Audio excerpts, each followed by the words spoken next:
que não quer ser identificada. Ela pede uma explicação sobre o que é a regressão, pois deseja fazer, pois sofreu muito no passado, pede orientação. O que ela deve fazer? Minha filha, a regressão é um processo terapêutico que os profissionais é que fazem, né? Muito contestado. Tem muita gente, tem muito psicoterapeuta que gosta da regressão, tem outros que não. Há a regressão inconsciente, que é aquela que a pessoa parece que ela está dormindo, né? Ela é induzida a um processo, sei lá se chega assim, acho que não é inconsciente aquilo. Ela toma um contato com a própria vida, com a própria história, com os fatos, naquele estado que não é o de consciência igual nós estamos agora. Então ali, segundo essa perspectiva, eles acreditam que muitos traumas são curados, porque a pessoa chega a um nível de reflexão, de contato com aquela realidade que conscientemente ela não tem coragem de chegar por causa dos medos, os bloqueios que o próprio fato causou dentro dela. Por outro lado, tem na psicologia de Jung, né, eles trabalham um pouco dessa regressão mais consciente. Em Recife, há uma psicóloga muito amiga minha, Margarida Félix, uma das mulheres mais inteligentes que eu conheci na minha vida. E ela trabalha, e ela é uma pessoa extremamente competente. Sabe o que eu acho mais bonito na Margarida? É a responsabilidade que ela tem com o conhecimento científico. Ela não é uma aventureira, ela não brinca de ser psicóloga, ela não brinca de ser psicoterapeuta. É muito renomada no Recife, é uma mulher extremamente capacitada, ela trabalhou durante muito tempo, não sei agora, tem muito tempo que eu não falo com ela. Mas ela tem um trabalho muito bonito lá na Jaqueira, né? naquele lugar ali do Recife, que era uma clínica que ela trabalhava com recuperação de deprimidos, depressivos, sem nenhum medicamento químico. Somente a partir da reestruturação de uma vida, de organização da vida da pessoa, com terapia ocupacional, com mudança da alimentação e atividade física. Tudo aquilo que a gente acredita. Eu acredito muito, minha gente. Eu acredito muito que a mudança de hábitos, ela favorece a nossa vida psíquica. E a Margarida acredita nisso também. E aplica isso no dia a dia, na ciência dela. Eu sei que dentro dessa perspectiva, a regressão é consciente. Ela acontece sem essa necessidade de ficar lá meio num estado que não é, né, o consciente, mas ela trabalha com esta regressão consciente, que é o momento que a gente vai conversando, porque regredir é isso, né? Não tem muito mistério, né? Agora é bom que você esteja acompanhado por um profissional, né? Às vezes, como amigos, a gente regride um com o outro, né? Não é verdade? Você começa a contar uma história, daqui a pouco aquela história lhe emociona e você começa a chorar. A gente só conta isso à medida em que a gente se sente acompanhado, que você tem confiança na pessoa que está do seu lado. Quando você tem liberdade de contar a sua história, você de alguma maneira você está fazendo a regressão. Não estou falando daquela que você faz dentro do consultório. Não estou falando deste processo de cura que nós muitas vezes podemos viver cada vez que a gente tem coragem e confiança de contar o que nos aconteceu. A palavra, gente, isso é tão interessante. A palavra que a gente diz, ela tem um poder muito grande de nos libertar. Por isso que eu sou fascinado com a linguagem. A palavra, aquilo que a gente fala, aquilo que a gente escuta, a palavra que está tocada pela sensibilidade artística, a música, a poesia, a linguagem gestual, né? Tudo isso é tão capaz de entrar dentro de nós e nos fazer tocar algumas coisas da nossa vida que às vezes estão esquecidas. É aquela velha história, às vezes você escuta uma música, você sente o cheiro da sua infância com a música que você escutou. Quantas vezes uma música entra... Eu brinco muito com o Padre Zezinho, que eu falo com ele que ele teria que regravar um CD dele que chama Reviravoltas. Reviravolta. É um CD que me lembra muito a minha infância. Eu falo interessado no que me desperta o CD, né? Mas eu tenho certeza que aquelas músicas marcaram a vida de muita gente. Nas reviravoltas que o mundo dá, nas idas e voltas que a vida tem, não há quem não tenha, e aí vai, que foram os outros, que foi o mundo, que foi a vida que quis fazer você infeliz, que foram os outros, que foi o mundo, que foi a vida que quis fazer você infeliz. Ele está falando das reviravoltas, né? E às vezes da culpa que a gente coloca nas reviravoltas, achando que elas é que fizeram a gente infeliz. Mas é interessante que quando eu escuto esse CD do Padre Zezinho, ainda bem que as Paulinas reeditaram, ele está lá para a gente comprar. Eu escuto aquilo e é impressionante o quanto que eu faço um retorno no tempo. Eu vejo a minha casa, as panelas da minha mãe, o sofá cheio de buraco, o gato escondido dentro do buraco do sofá, papagaio, bala de manga, tudo, né? É impressionante o quanto que aquelas músicas acendem dentro de mim a memória afetiva. Porque isso é muito interessante. No show Piano e Voz que a gente fez pelo Brasil, agora a gente parou um pouco com ele, a gente trabalhava muito a memória afetiva das pessoas. Porque a gente cantava músicas que nos lembravam a infância. Eu me lembro que a segunda música do show, a terceira música do show era aquela do Toquinho. Voa coração, que a minha estrela te conduz, que o sol de um novo amor em breve vai brilhar. Vara a escuridão, vai onde a noite acende a luz, clareia seu caminho e acende o seu olhar. Gente, eu lembro quando eu escutava isso, eu era criança, no show mesmo, às vezes quando eu estava cantando essa música, eu via a cozinha da minha mãe, a geladeirinha velha, aquele rádio em cima, um pinguim, nós tínhamos um pinguim em cima da geladeira, e eu fico, durante o show, às vezes eu fazia umas viagens e eu via a minha mãe na sua mocidade ainda, né? Eu via os meus irmãos. É impressionante o quanto que a música nos faz voltar no tempo. E a gente até brincava no início do show, olha, esse show é uma viagem musical, nós vamos voltar no tempo, nós vamos regredir, usava o termo da psicologia. Porque quando a gente regride de um jeito certo, quando a gente volta ao acontecimento de um jeito certo, a gente tem a possibilidade de olhar para o passado com os olhos de hoje. A criança sofreu no passado.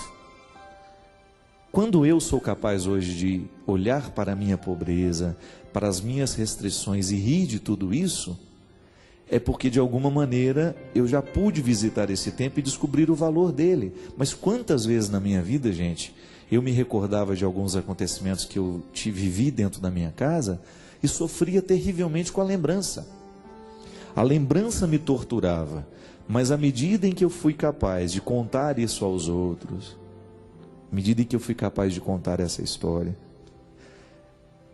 eu me lembro, sabe, que tem um fato na minha vida que marcou muito. Eu nunca tinha contado isso para alguém. Eu só tomei coragem de contar quando eu era padre. Eu estava fazendo uma homilia lá em Formiga, na minha cidade, uma missa dia de semana. E eu comecei a falar do quanto que é importante a gente viver a vida como ela é mesmo, sem ter medo de ser quem a gente é. E eu dei exemplo à minha mãe, como eu sempre faço. Quando a gente morava em Piuí, foi um tempo de muita pobreza para nós. A gente saiu de Formiga porque meu pai já estava desempregado há um bom tempo, a gente já quase estava passando falta das coisas. E eu me lembro que lá em Piuí, logo quando a gente chegou, as coisas eram tão difíceis, que a minha mãe, sabendo que tinha muito pouco dinheiro, ela foi um dia procurar um jeito de comprar um arroz que fosse mais barato, sabe? E eu me lembro que eu fui com ela, eu era adolescente já, né? E aí quando nós chegamos, ela não foi ao supermercado, porque não tinha dinheiro para comprar no supermercado. A gente foi naquilo que a gente chamava de máquina de arroz, já viu isso?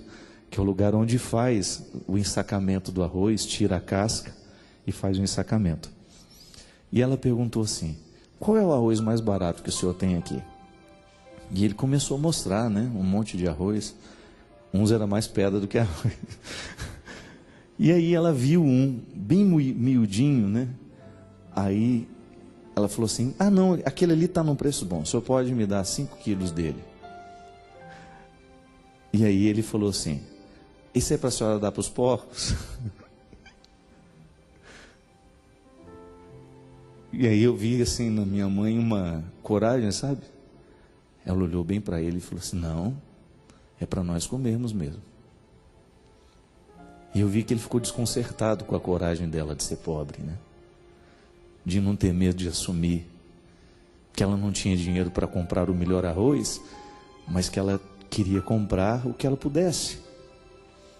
E ela honestamente dizia: não, é para nós comermos mesmo. Eu fiquei com uma vergonha danada na hora que ela falou aquilo, né? Eu acho que se fosse eu, não, é para os porcos mesmo. E eu achei bonito o gesto dele, porque eu vi que ele ficou emocionado com ela. Eu vi que ele ficou tocado pela honestidade dela. Aí ele colocou os 5 quilos que ela tinha pedido. E aí, na hora que ele entregou o pacote, ele falou assim: só um minutinho, só um minutinho. Aí ele pegou um outro pacote menor e pegou no lugar onde tinha o melhor arroz e colocou assim umas 2 conchas daquela para ela. Engraçado que eu só tive coragem de contar isso uns 20 anos depois de ter vivido. Porque eu me recordo, minha gente, que eu chorava muito de recordar essa cena. Eu não chorava de dó de mim, não. Acho que é porque eu tenho uma ligação muito estreita com ela e eu vi a dor de perto da minha mãe muitas vezes. Então hoje, sabe, eu como filho, às vezes eu tenho tanta ânsia de fazer por ela tudo que eu puder fazer na vida, porque é um jeito que eu tenho de, às vezes, de consertar, né? Não sei se isso é possível. Eu não tenho como entrar no coração da minha mãe e curar a infância doída que ela teve, a pobreza extrema. Mas o que eu sei é que no momento em que eu contei aquela história dentro da igreja, eu me senti tão livre. Eu comecei a ter coragem de tocar nas minhas feridas, nas minhas vergonhas. Isso é tão bonito, né? Hoje eu estou longe da pobreza que eu vivia, tenho uma vida de tantas possibilidades e graças a Deus tenho podido fazer pelos que amo aquilo que ninguém pôde fazer por mim. Eu não me importo, não é muito pelo contrário, eu fico felicíssimo, sabe? Quando vejo que hoje eu tenho a possibilidade de ajudar os meus irmãos, tenho possibilidade de ajudar minha mãe, tenho possibilidade de fazer por ela o que de repente ela não teve alguém que fizesse na infância. Mas isso vai corrigindo dentro de nós. Isso é um jeito que você tem de regredir, quando você começa a se encorajar para contar as suas vergonhas. E aí você percebe o quanto que uma vergonha pode nos aprisionar. O quanto que a gente pode perder a oportunidade de ser feliz, né? E é o que a gente falava no início do programa. Se a gente tem uma mão do nosso lado, nos segurando, nos encorajando, a gente vai longe. Ninguém nos segura, não. Basta a gente estar bem assessorado, bem aconselhado e nós vamos superando. Então, minha filha, às vezes antes de procurar uma ajuda psicoterapeuta, de regressão, de você, quem sabe você aprenda a se reconciliar um pouco com a sua história. A gente ter coragem. Eu recebi essa semana, né? Vai ao ar no dia 4 de abril. Eu fiz parte daquele programa Homenagem ao Artista, né? Que o Raul Gil faz. Aí eu estava, na hora que eu entrei naquele palco, que eu sentei naquela poltrona, né? Uma poltrona que já sentou tanto artista importante ali, né? Eu fiquei lembrando, né? Falei, meu Deus, o que eu estou fazendo aqui, né? Lembrar da minha história, lembrar de tudo o que foi a minha vida, o lugar onde eu nasci. Gente, eu não tinha oportunidade nem de estudar. Eu não tinha. É impressionante o quanto que Deus fez acontecer dentro do meu coração, tantos sonhos que eu não cheguei nem a sonhar. Se eu falar para você que um dia eu sonhei que eu estaria naquela cadeira, é mentira, eu nunca sonhei isso. Agora, eu sonhava ser um bom filho, ser um bom aluno na medida em que eu podia, ser um bom padre, ser um bom amigo, isso sempre eu sonhei. Exercer bem o meu ofício. E aí, quando eu estava ali recebendo aquelas homenagens, eu fiquei pensando, sabe, cada rosto que aparecia lá, das pessoas que foram convidadas a dar um depoimento sobre mim, quando apareceu Roupa Nova, eu fiquei pensando, meu Deus, quando eu era pequeno, né, ficava ouvindo Roupa Nova, quantas vezes eu me emocionei com o trabalho daquele grupo, e aí lá ouvindo o Nando falar de mim, né, falando do meu trabalho, e aí mudou, né? Ele falando assim do que o meu trabalho tinha feito na vida deles. É tão bonito isso, né? Você descobrir que num determinado momento da sua vida, você começa a fazer uma leitura da sua história a partir do bom que é agora, mas sem nunca esquecer o que foi até o dia de ontem. Nós não somos por acaso. Isso é regredir de um jeito certo. É você nunca permitir que entre dentro de você alguma arrogância porque você conseguiu alguma coisa na vida, ou porque você estudou, né? Quantas vezes a gente encontra pessoas ignorantes, né? Arrogantes, porque tem um título de doutorado, ou porque é uma pessoa famosa, ou porque ela teve um reconhecimento do trabalho. É igual o contato que eu tive com o Luciano Huck. Nós recebemos o título juntos. Eu fiquei encantado, já era. Para mim é uma pessoa que faz diferença no Brasil. A simplicidade daquela criatura, gente. Um homem famosíssimo, reconhecidíssimo, mas ele percebe todo mundo por onde ele passa. Ele cumprimenta, ele para, ele olha nos olhos. Isso é ser gente, né? É gente que agrega, é gente que não permitiu que a coisa ficasse grande demais. Por quê? Porque ele deve fazer essa regressão todos os dias, né?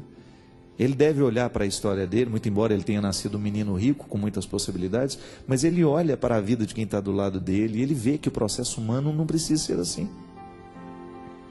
E que quanto mais autoridade tem uma pessoa, maior tem que ser a simplicidade dela no trato com as pessoas, no trato com os outros, né?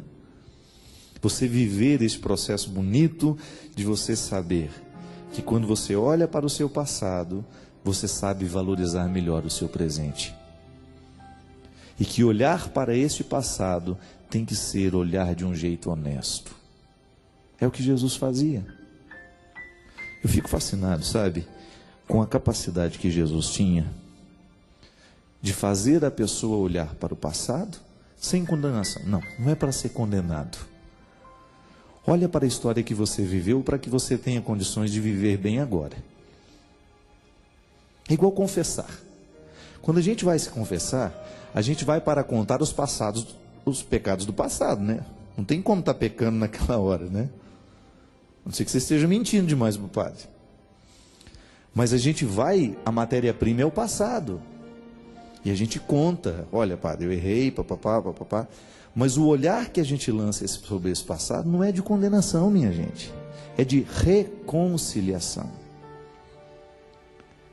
A boa confissão é aquela que faz a gente olhar para o passado para administrá-lo de um jeito novo.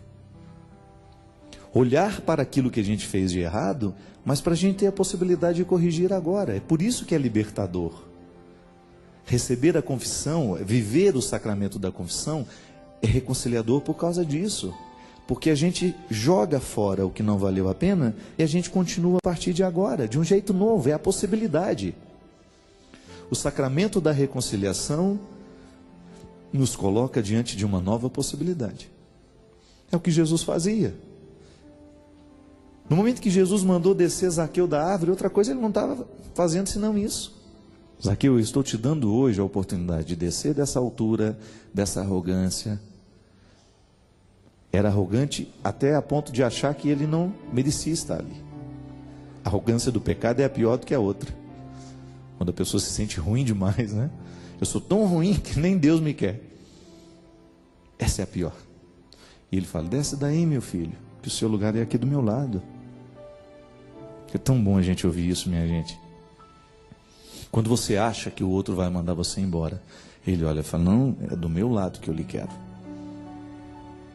Uma das coisas mais bonitas que o Padre Léo sabia fazer era isso. Quando você chegava lá em Betânia, na comunidade que ele fundou, e que hoje o Padre Vicente luta com tanta dificuldade para manter. O que a gente mais via era isso. O Léo feliz, realizado ao lado dos miseráveis. Miseráveis mesmo. Gente que não tinha muita perspectiva de vida. Miséria mesmo. E ele feliz. E uma vez ele me contou, ele me confidenciou. Eles me lembram quem eu sou. Mesmo que eu esteja bonitinho por fora, mesmo que os meus dentes estejam todos arrumadinhos, mesmo que a minha roupa esteja limpa, mesmo que eu não esteja drogado, os meus meninos, os meus filhos, lembram a minha indigência. E ao cuidar deles, eu cuido de mim também. Esse é o bonito do trabalho social que nós podemos fazer, né? Em Taubaté nós estamos agora para começar o projeto Cidadão, com apoio da Diocese, meu querido Padre Afonso. O projeto Cidadão quer isso, fazer com que os moradores de rua sejam olhados com carinho. Fazer alguma coisa por eles, com eles, para que possa voltar à dignidade. Para que o outro tenha a oportunidade de deixar o passado e começar uma vida nova. É o que precisamos fazer. É o que nós fazemos. O tempo todo nós precisamos viver essa experiência. Olha, eu quero deixar o que passou agora e eu quero começar uma nova vida. É o que Deus nos propõe, minha gente. E é o que nós precisamos querer. Queira também. Queiramos juntos. O mundo fica muito mais fortalecido, muito mais bonito, muito mais agradável, quando nós nos dispomos a fazer essa experiência. Deixo o que não valeu a pena e assumo o bom da vida que Deus me prepara e que me entrega agora. Eu quero. Queira também. Porque quando a gente quer juntos, a vida fica muito mais bonita, porque a gente percebe que há outras pessoas que estão lutando pelas mesmas causas que nós. Derrame sobre todos nós, sobre o nosso coração, sobre a nossa vida, a bênção do Deus Todo-Poderoso, Pai, Filho e Espírito Santo. Amém.